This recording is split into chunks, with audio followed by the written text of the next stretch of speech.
Something I have learned in my life, maybe you've had this experience as well, is that it is easy when looking around to become overwhelmed.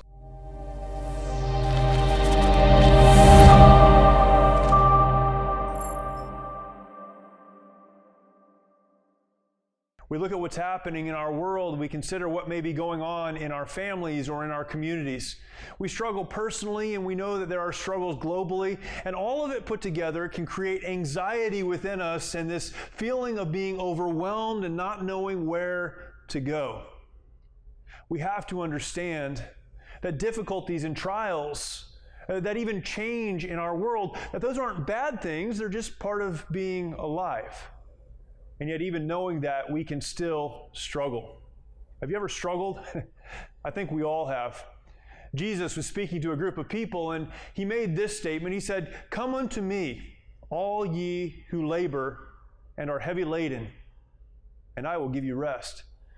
Jesus said, I know you're out there working, I know you're doing things, and I know that labor can become overwhelming to you. Come to me, and I will give you rest. I don't always get it right, but when I am overwhelmed, I do my best to pause long enough to come to Jesus, to come to God and His Word and understand His truth for us. And as we have opportunity to come to the Bible, we find some very encouraging teaching. God says this in Psalm 46. I'm going to read some verses. I know they'll be an encouragement to you.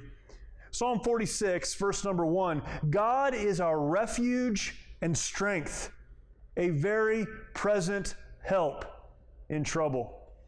Therefore will not we fear, though the earth be removed, and though the mountains be carried into the midst of the sea, though the waters thereof roar and be troubled, though the mountains shake with the swelling thereof.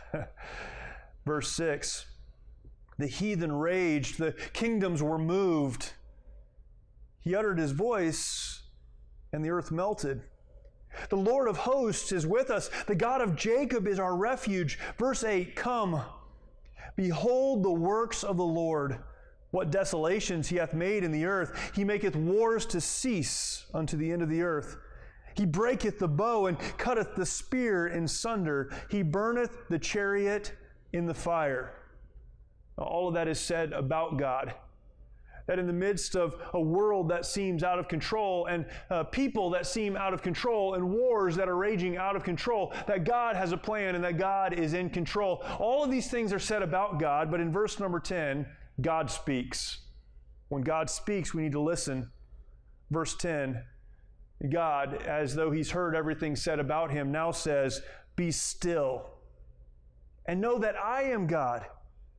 I will be exalted among the heathen. I will be exalted in the earth.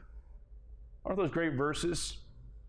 We look at a world around us that so often seems out of control. Perhaps we're dealing with personal life issues that also seem out of control. We're overwhelmed. We don't know what to do. God says, be still.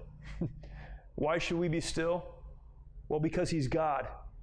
And although we may feel out of control, He is never out of control. He has a plan, and He will bring His plan and His will to pass.